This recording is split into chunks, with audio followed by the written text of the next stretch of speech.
चलिए, आज की क्लास सबसे इम्पोर्टेंट है। जो बच्चे नए क्लास ज्वाइन करते हैं वो पिछले लेक्चर जरूर देख लें, लाइव क्लास में अवेलेबल हैं। और नंदकिशोर, गुड मॉर्निंग। तो आज हम इस चैप्टर का सबसे इम्पोर्टेंट और सबसे वीआईपी टॉपिक पढ़ रहे हैं, और ये हमारी गारंटी है 100% आपके एग्जाम में वो 3 से 5 नंबर का आएगा ही आएगा। किसी भी हालत में 3 से 5 नंबर का आएगा। चैलेंज है हमारा इस लेक्चर को याद रखना, और वो है हमारा किरचॉफ का नियम। किरचॉफ का नियम, और इस किरचॉफ नाम को आपके भारती भवन में किरकहाफ लिखा है, जो कि गलत है। किरचॉफ का नियम, और यहाँ पे इसका KIRCHOFF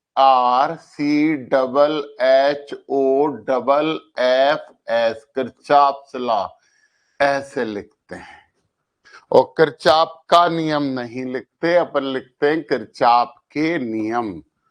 यहाँ पे बात करेंगे किरचॉफ के नियम। 2 नियम होते हैं किरचॉफ के, और पहला नियम, नंबर फर्स्ट को पहला बोलते हैं किरचॉफ का प्रथम नियम। प्रथम नियम, और सब बच्चे याद रखेंगे इसे इसे इसे संधि नियम भी कहते हैं। संधि नियम, और इसे जो इंग्लिश में लिखते हैं, जो हिंदी में भी लिखा होता है, KCL, Kirchhoff current law, Kirchhoff का धारा नियम। मतलब इसी को अपन क्या लिख सकते हैं, किरचॉफ, ऐसे भी लिखते हैं किरचॉफ, किरचॉफ का धारा नियम। ये पहला नियम है किरचॉफ का। तो प्रथम नियम, हम हमेशा इसे बच्चों KCL बोलेंगे, किरचॉफ करंट लॉ। KCL के नाम से इसे जाना जाता है। दूसरा जो नियम होता है, द्वितीय नियम।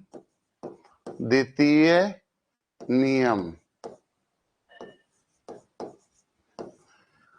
इसे हम बोलते हैं, R करके लिख दें, वोल्टेज रूल, वोल्टेज नियम।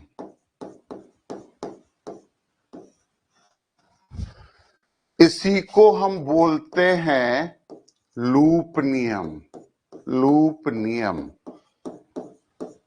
और इसे इंग्लिश में, परंतु हिंदी में भी KVL कहा जाता है, किरचॉफ वोल्टेज लॉ, किरचॉफ का वोल्टेज नियम।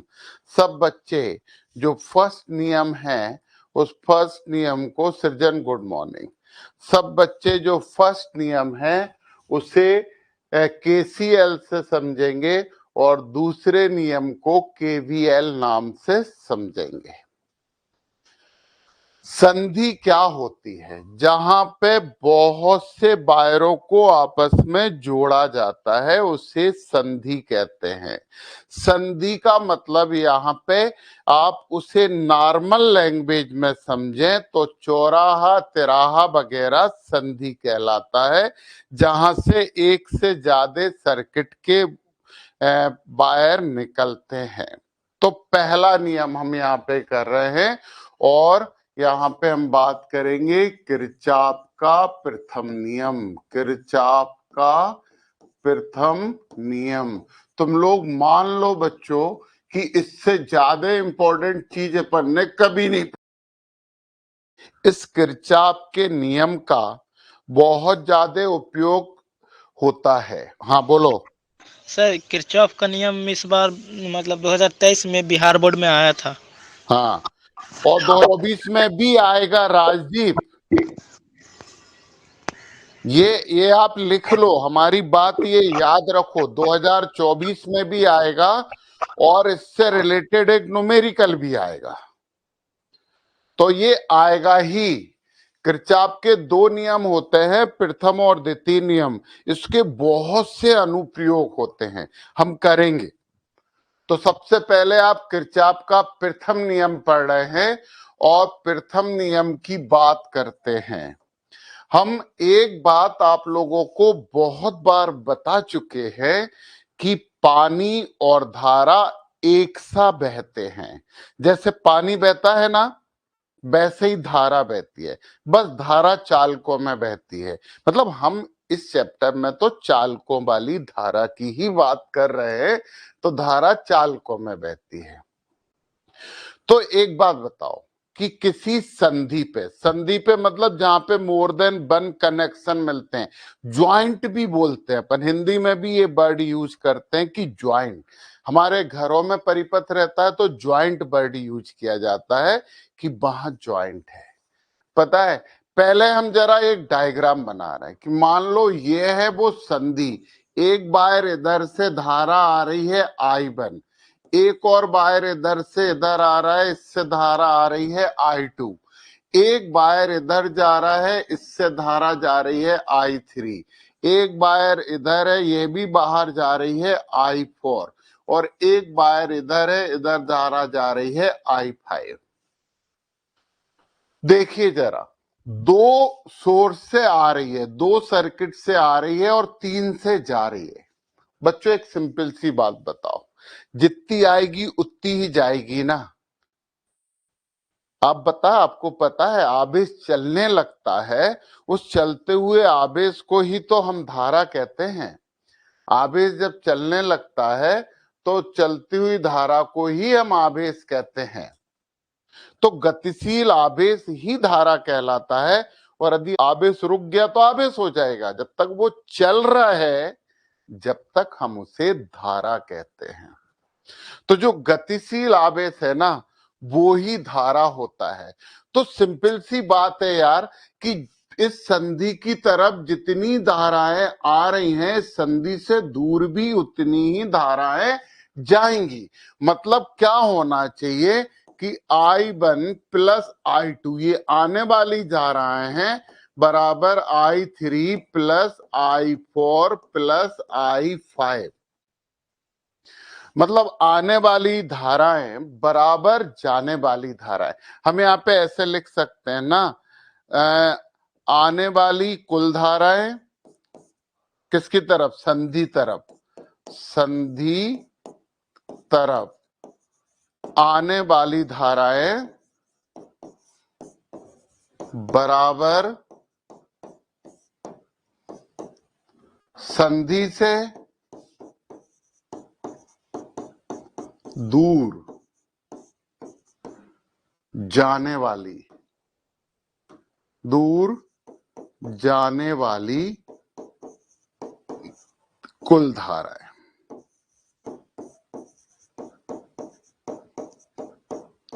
मतलब संधि की तरफ जितनी धाराएं आएंगी, संधि से दूर भी उतनी ही धाराएं जाएंगी।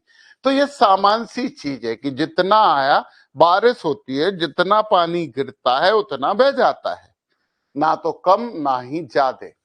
इसी को आगे बढ़ाएं तो इसे इस तरफ ले आओ, तो क्या हो जाएगा, I1 प्लस I2, और इन्हें इस तरफ लेके आए तो -I3 minus I4 minus I5 is equal to 0। इसे क्या बोलेंगे, इसे बोलेंगे धाराओं का बीज गणितीय योग। इसे कहा जाएगा धाराओं का बीज गणितीय योग। बीज गणित क्यों लगा दिया इसमें, क्योंकि आने वाली को धनात्मक बोला है तो जाने वाली को ऋणात्मक बोलना होगा।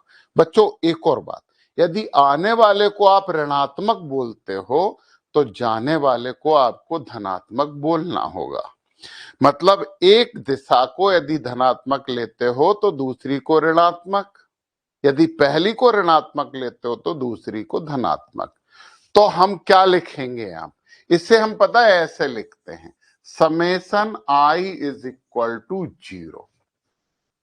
ये बीजगणितीय योग होता है, ये चिन्हों के साथ योग होता है। तो हमारा नियम क्या है?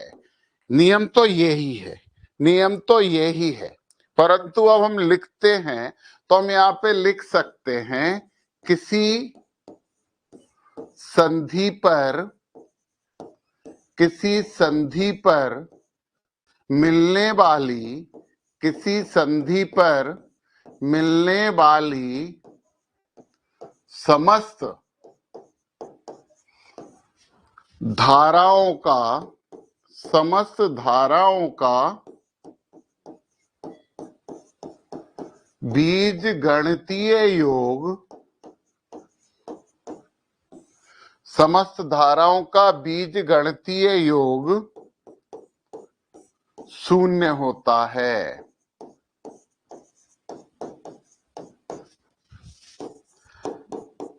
ये है नियम। The algebraic sum of all the currents meet at any junction is always equal to 0। Common sense की बात है, ये किरचॉफ नहीं होते तो तुम भी बोल लेते। बताओ ना, जितने बच्चे स्कूल जाते हैं उतने ही स्कूल से वापस आते हैं। कोई स्कूल में रात नहीं रुकता, कोई स्कूल में गायब नहीं होता। तो यार, जाने वाले बच्चे बराबर आने वाले बच्चे, बस आगे पीछे हो सकते हैं, परंतु बच्चे जितने जाएंगे उतने ही आएंगे। तो ये एक बहुत सिंपल और अच्छी सी बात है। इसे एक दूसरी भाषा में भी कह सकते हैं, संधि पर आने वाली धाराएं हमेशा संधि से जाने वाली धाराओं के बराबर होती हैं, कितने ही सोर्स हों। यस यस यस, ओके बच्चे। राजदीप, सही बात तो यही है, हमने बोला है फिजिक्स और केमिस्ट्री दो ऐसे चैप्टर हैं कि इन्हें पढ़ने में यदि मजा आएगा तो ही ये लाइफ में आपको प्रोग्रेस देंगे। तो किसी भी संधि पर मिलने वाली समस्त धाराओं का बीजगणितीय योग शून्य होता है। अब जरा हम अपने बच्चों से एक न्यूमेरिकल पूछ रहे हैं, आपको न्यूमेरिकल करके आपने केवल यहाँ पे चैट सेक्शन में जाके आंसर लिखना है। बस सिंपल सा न्यूमेरिकल है और आपको लिखना है। मान लो ये है कोई संधि, यहाँ पे एक धारा आ रही है 2 एम्पियर, एक और धारा आ रही है 3 एम्पियर, एक और धारा आ रही है 1 एम्पियर, और यहां से धारा जा रही है 2 एम्पियर, और यहां से धारा जा रही है आई। आई का मान बताइए। आई इज इक्वल टू कितनी होगी? केवल देख के ही सॉल्व हो जाता है। आई का मान बताइए फटाफट। किसी भी संधि पर आने और जाने वाली कुल धाराएं हमेशा बराबर होती हैं। किसी भी संधि पर मिलने वाली समस्त धाराओं का बीजगणितीय योग शून्य होता है। बोलो प्रशांत सर के बच्चों, कितना आंसर है? 4। बिल्कुल सही जवाब, बिल्कुल सही जवाब। 4 एम्पियर बोलना जरूरी है, 4 एम्पियर बोलना बहुत जरूरी है। बिल्कुल सही बात है बेटा, सब बच्चों ने सही जवाब दिया है।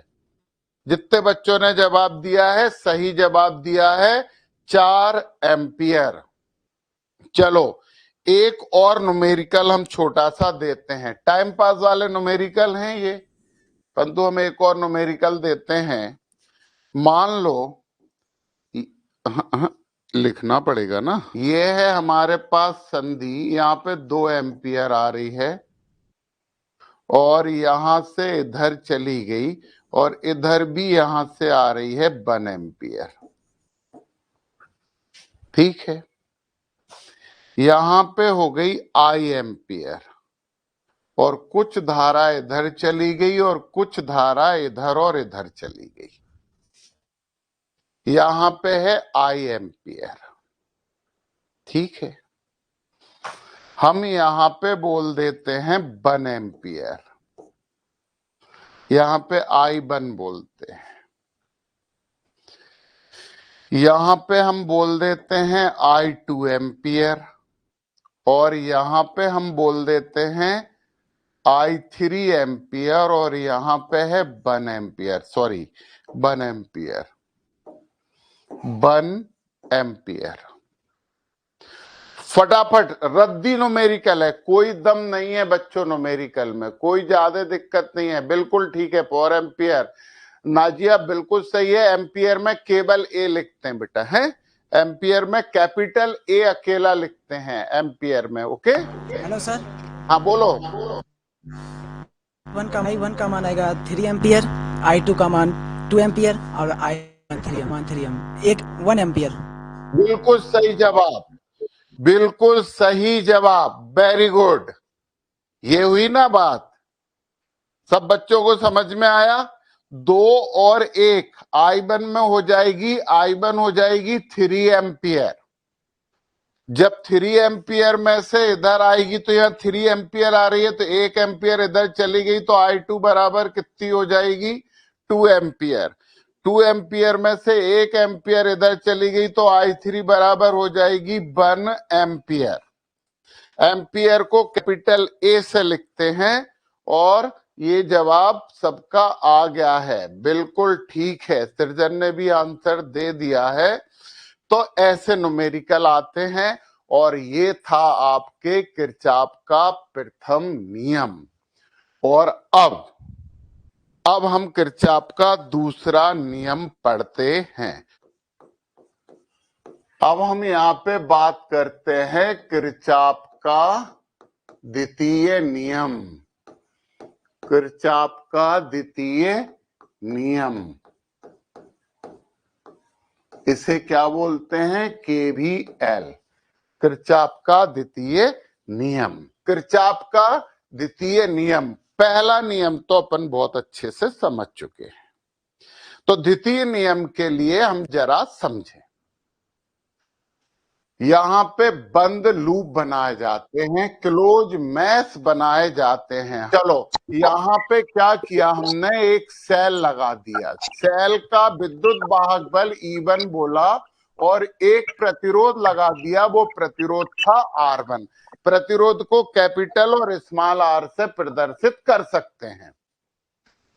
एक और सेल लगाया हमने, वो सेल जो है वो है E2 और यहां पे प्रतिरोध लगा दिया, वो है R2। यहां पे हमने कोई सेल नहीं यूज किया, यहां पे प्रतिरोध है R3 और ये बन गए हमारे पूरे 2 जाल बन गए इसमें, एक जाल ऊपर वाला, एक जाल नीचे वाला, बंद जाल, मैश। इसे बंद जाल या मैश बोलते हैं।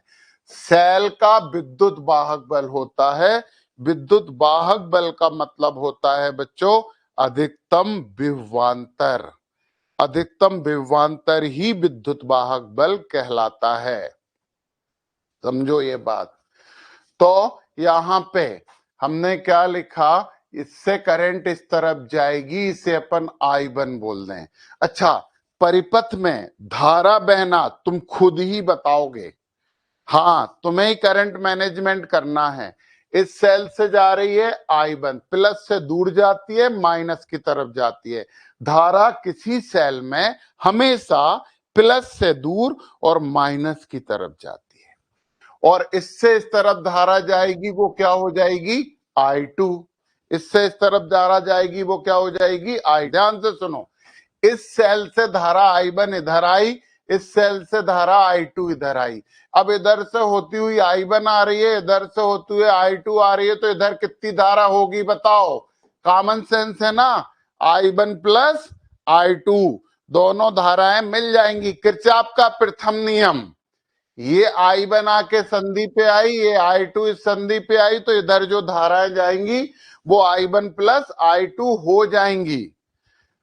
ये हमने किरचॉफ का प्रथम नियम पढ़ा है। इधर से आ रही है I1, इधर से आ रही है I2, तो इधर कितनी हो जाएगी, I1 प्लस I2। ये तुम्हें बनाना होगा, ये वो देंगे नहीं। अब हम इसे नाम दे देते हैं A, B, C, D, E, F। हमारे पास दो जाल हो गए हैं, जाल दो हैं, और किरचॉफ का द्वितीय नियम केवल बंद जाल के लिए है, फॉर ओनली क्लोज मैश। हम क्या बोलेंगे? Only for close mesh. Mesh का मतलब जाल और क्लोज का मतलब बंद।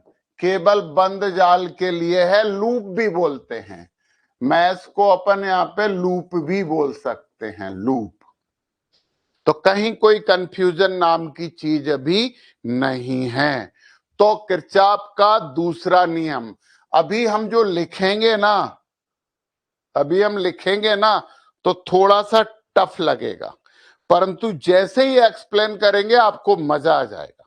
तो हम जरा लिख रहे हैं कि क्या है, फिर अपन उसे पूरा समझेंगे, इसलिए अभी घबराना मत कि समझ में नहीं आएगा। सुनिए, किसी बंद जाल में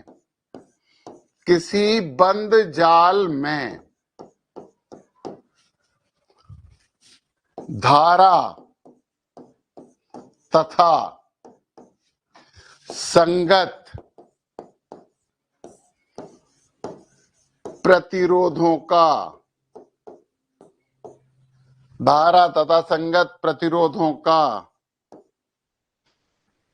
प्रतिरोधों के गुणनफल का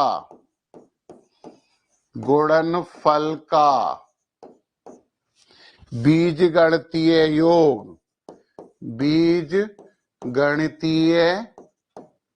योग उसमें उस जाल में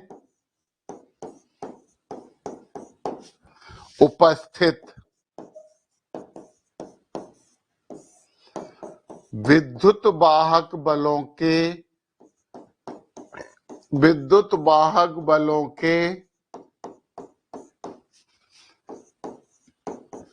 बीजगणितीय योग के बराबर होता है। बीजगणितीय योग के बराबर होता है।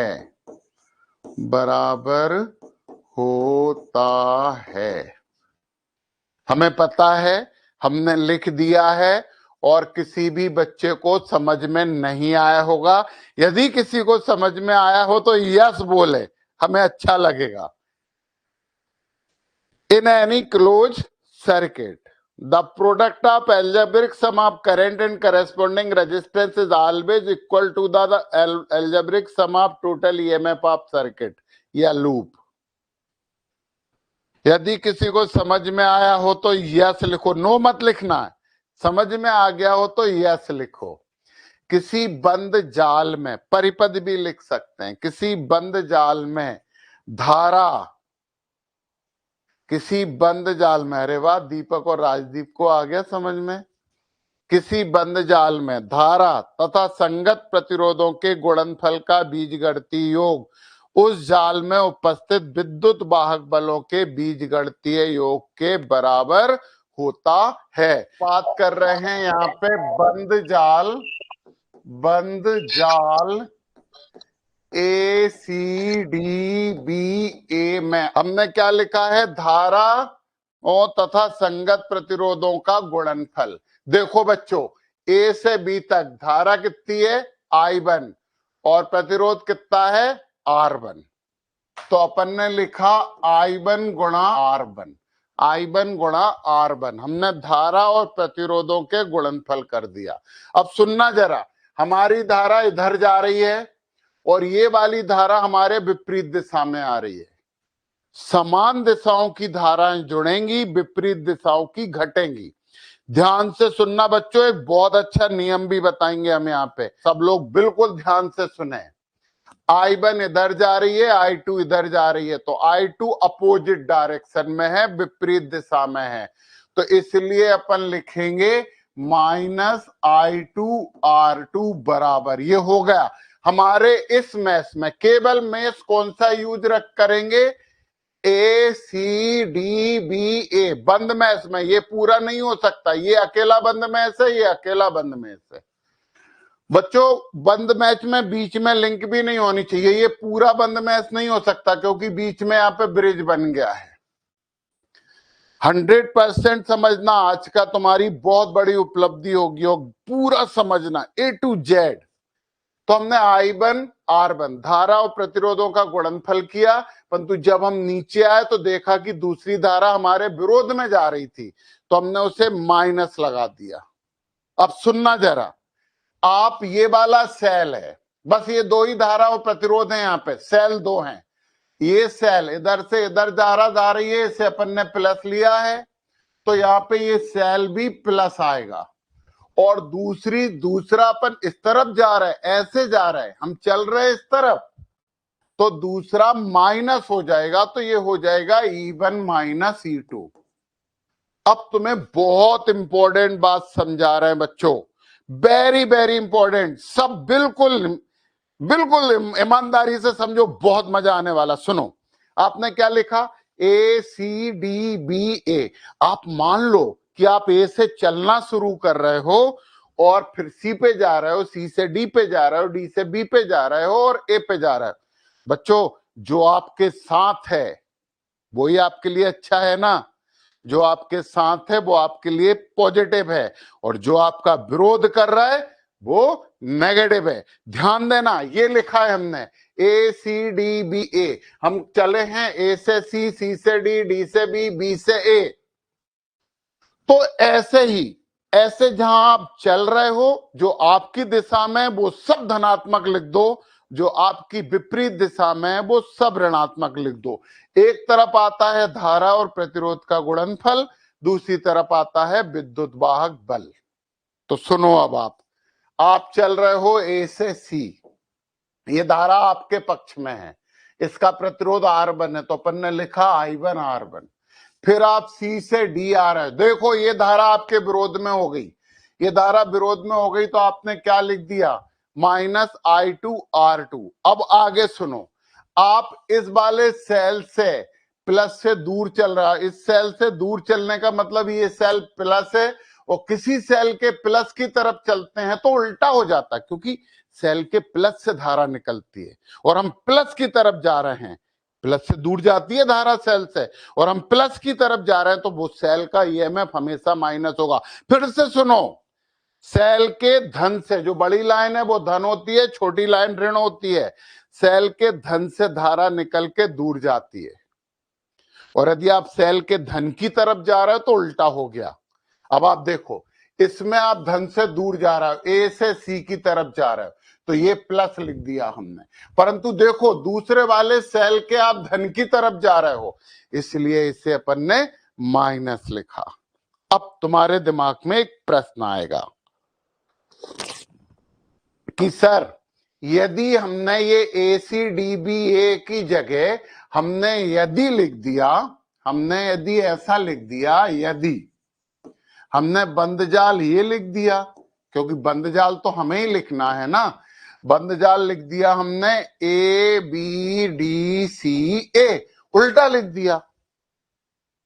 अब देखो जरा, उल्टा लिख दिया तो आप ऐसे ही चलोगे, जैसा आपने लिखा है आप वैसे ही चलोगे। कुछ विद्वान लोग इसे क्लॉकवाइज और एंटी क्लॉकवाइज की बात करते हैं, बिल्कुल नहीं जाना उस पर, फालतू बकवास, टाइम वेस्ट। सुनो जरा, आप कहां से जा रहे हो, A से B की तरफ जा रहे हो, आप चल रहे हो A से B की तरफ, ये I1 आपके विरोध में हो गई, तो आप क्या लिखोगे, माइनस I1 R1। फिर आप इधर से चले, B से D कुछ नहीं था, नहीं लिखा, फिर D से C चले, ये आपके पक्ष में हो गई, तो आपको क्या लिखना पड़ेगा, प्लस I2 R2।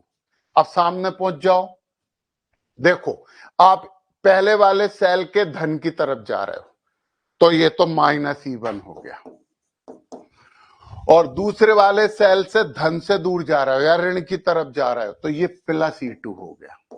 आपको पता है सब बच्चे 12 में हैं, ये इक्वेशन और ये इक्वेशन दोनों सेम है, दोनों में कोई अंतर नहीं है।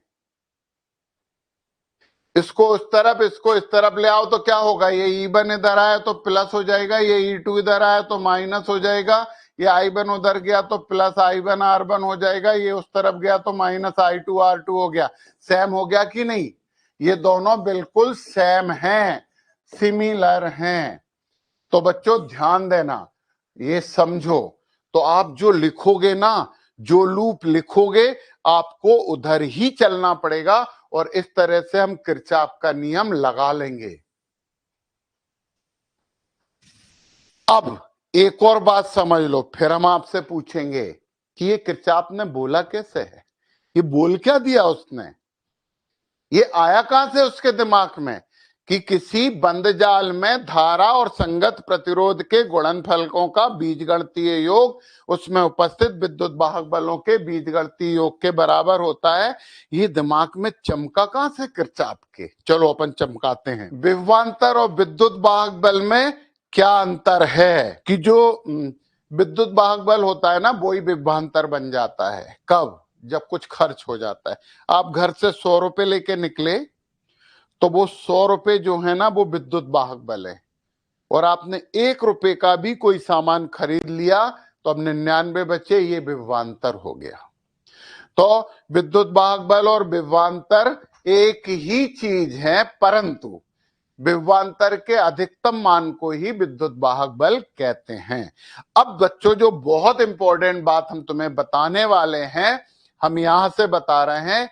आपने ओम का नियम पढ़ा है, आई आर बराबर भी होता है कि नहीं? ये होता है कि नहीं ओम का नियम? ओम्स लॉ क्या है?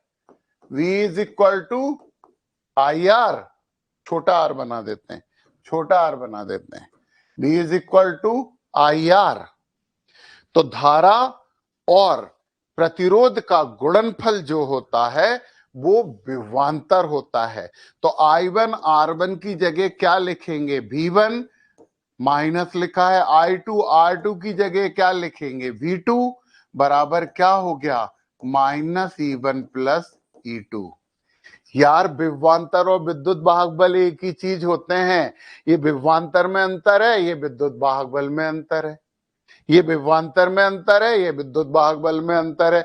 तो सीधी सी बात है यार, किरचॉफ ने बेवकूफ बना दिया हमें, एक सरल सी चीज को टफ बना के लिख दिया, परंतु काम की चीज तो यही है। क्या उन्होंने बोला कि बंद परिपथ। सुनना सब बच्चे, ध्यान से सुनना कि हमारे जितने बच्चे अभी क्लास में हैं सब एक बड़े हॉल में बैठे हैं और सबके पास खूब पैसे हैं, परंतु वो पैसे हाल में ही खर्च कर रहे हैं। ध्यान से सुनना बच्चों, वो पैसे कहां खर्च कर रहे हैं? हाल में ही खर्च कर रहे हैं। प्रशांत सर के बच्चों ने रानी से एक किताब खरीद ली 500 रुपए की, रानी ने आरती से 200 रुपए की एक किताब खरीद ली, आरती गई तो कोमल से उन्होंने पेन खरीद लिया 50 रुपए में, कोमल गई तो नंद किशोर से उन्होंने कैप खरीद ली। एक बात सुनो बच्चों, पूरे पैसे हाल में ही है, हाल से बाहर नहीं जा रहे। तो कुल पैसे मतलब विद्युत वाहक बल, कुल पैसे मतलब विद्युत वाहक बल, परंतु बाद में सबके पास कम ज्यादा हो रहे हैं ना, तो वो काय में बदल रहे हैं? विभवांतर में। परंतु यार एक बात बताओ, क्या उस हाल में जो शुरू में पूरे पैसे थे सबके मिला के, क्या बाद में एक दूसरे में खर्च करके कहीं कम ज्यादा होंगे? नहीं होंगे, क्योंकि यदि प्रशांत सर के बच्चों के पास से पैसे गए तो आरती के पास चले गए, आरती भी तो हाल में ही है। तो कभी भी जितना अधिक बंद जाल है, यदि बंद जाल है, तो जितना अंतर विद्युत वाहक बलों में होगा उतना ही अंतर विभवांतर में होगा। तो यार हम एक सरल लैंग्वेज लिख देते हैं जो किरचॉफ ने नहीं लिखी थी। किसी बंद जाल में, किसी बंद जाल में, ये पेपर में लिख सकते हो, फुल मार्क्स मिलेंगे। किसी बंद जाल में विभवांतरों का बीजगणितीय योग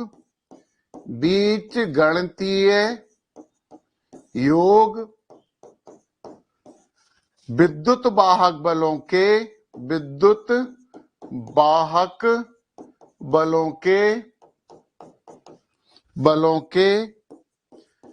बीजगणितीय योग के बराबर होता है। बीजगणितीय योग के बराबर होता है। ये है वो किरचॉफ का नियम। बंद जाल जरूरी है, क्योंकि यदि कोई कमरे से बाहर निकल गया तो गड़बड़ हो जाएगी कि भैया ये नंद किशोर तो 500 रुपए लेके रूम से बाहर निकल के भाग लिए, अब 500 रुपए कम हो जाएंगे, अब किरचॉफ का नियम नहीं लगेगा। तो किरचॉफ का नियम बंद हाल में रहेगा। जल्दी से लिखिए, फटाफट फटाफट, बहुत इंपॉर्टेंट है, 100% आएगा। 23 में आया हो, 22 में आया हो, 15 में आया हो, तो भी हर साल आता ही आता है। चलिए चलिए, अब ये सब लोग समझ गए हैं, सुनो और समझो। अब हम आगे की एक बात पूछ रहे हैं, वो लिखा रहने दे रहे। अब हम पूछ रहे हैं बंद जाल, रुक जाओ अभी, बंद जाल DCEFD।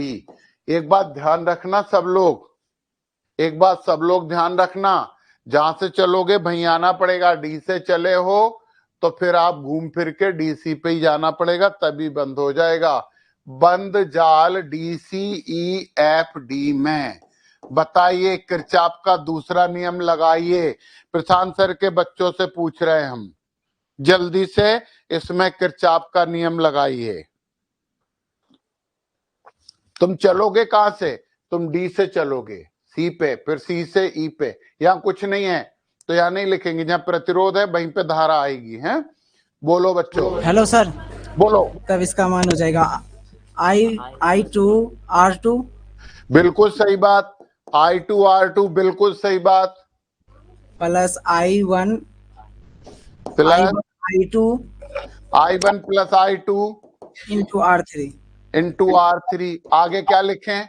बराबर E2 प्लस E2 प्लस, कुछ है ही नहीं, नहीं है ना?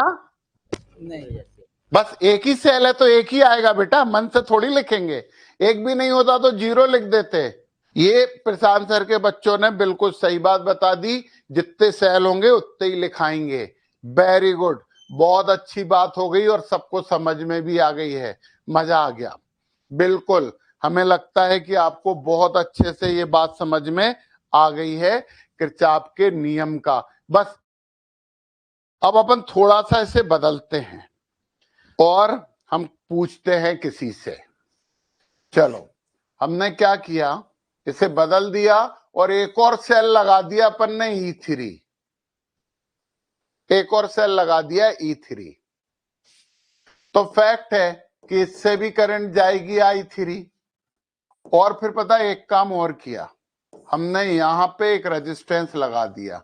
यहां पे रेजिस्टेंस था R3, यहां पे रेजिस्टेंस है R4। अब हमने यहां पे लिख दिया LMNO।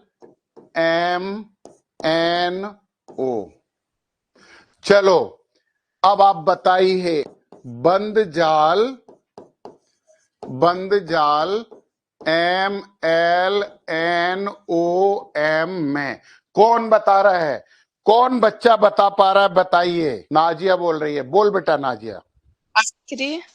I3 I2 R3। अरे पहले I3 बोला तो पहले तो M से L तक I3 है और उसका प्रतिरोध कितना है? धारा और प्रतिरोध का गुणनफल करते हैं ना बेटा? Yes sir. यहाँ पे I3R3 होगा, I3R3। अब आगे बढ़ो, L से N है और N से O, तो यहाँ तो प्रतिरोध नहीं है तो कुछ नहीं होगा। N से O में कितनी धारा आएगी बता बेटा नाजिया जल्दी से। N से O तक कितनी धारा आएगी? इधर से कितनी आ रही है? I3। इधर से कितनी आ रही है? I2। इधर से कितनी आ रही है? I1। और तीनों धारा मिलके इधर आएगी कि नहीं? I1 plus I2 plus I3 होगी कि नहीं? बता बेटा नाजिया। Yes sir. फिर डरती है लड़की, तो फिर क्या हो गया? Plus I1 plus I2 plus I3 और रेजिस्टेंस कितना है? R4। सिंपल सी बात है। अब तेरे डायरेक्शन में है ये करंट, तो दोनों को प्लस लिखा, और इसमें सेल एक ही है E3, और E3 में तू प्लस से दूर जा रही है बेटा, तो ये प्लस ही आएगा E3। ये हो गया, आ गया समझ में? रानी यही बोल रही थी। रानी बेटा यही बोल रही थी? बोल, माइक खोला है हमने। सर हम भी बताने ही वाले थे यही। ये I1 I2 I3 तू बता रही थी बेटा? Yes sir. Very good. तो पता है ये पूरी करंट इधर से आते हुए पूरी मिलके यहाँ आएगी, यही तो कॉमन सेंस है, यही तो आपको समझना है, तभी तो न्यूमेरिकल होंगे। तो यस हमें सर। तो करना है ना न्यूमेरिकल। तो हमें लगता है सब बच्चों को समझ में आ गई है। और इसने आदर्श ने एक चीज पूछी थी, आदर्श हम नेक्स्ट क्लास में उसे एक्सप्लेन करेंगे और तुम्हें सब समझ में आएगा, क्योंकि अपन करेंगे कुछ अच्छे न्यूमेरिकल। और न्यूमेरिकल से पहले एक बहुत इंपॉर्टेंट चीज पढ़ेंगे और वो है बीट स्टोन ब्रिज। पहले पढ़ेंगे बीट स्टोन ब्रिज, क्योंकि बीट स्टोन ब्रिज का मतलब है किरचॉफ के नियम का अनुप्रयोग, एप्लीकेशन ऑफ किरचॉफ लॉ। तो पहले बीट स्टोन ब्रिज पढ़ेंगे और फिर खूब से न्यूमेरिकल करेंगे और फिर 2-3 क्लास में खत्म हो जाएगा। बच्चों को जो जो क्वेश्चन पूछना वो पूछना और फिर एमसीक्यू पढ़ेंगे। ये चैप्टर खत्म, आगे बढ़ जाएंगे नए चैप्टर पे। तो मिलते हैं अपन नेक्स्ट क्लास में।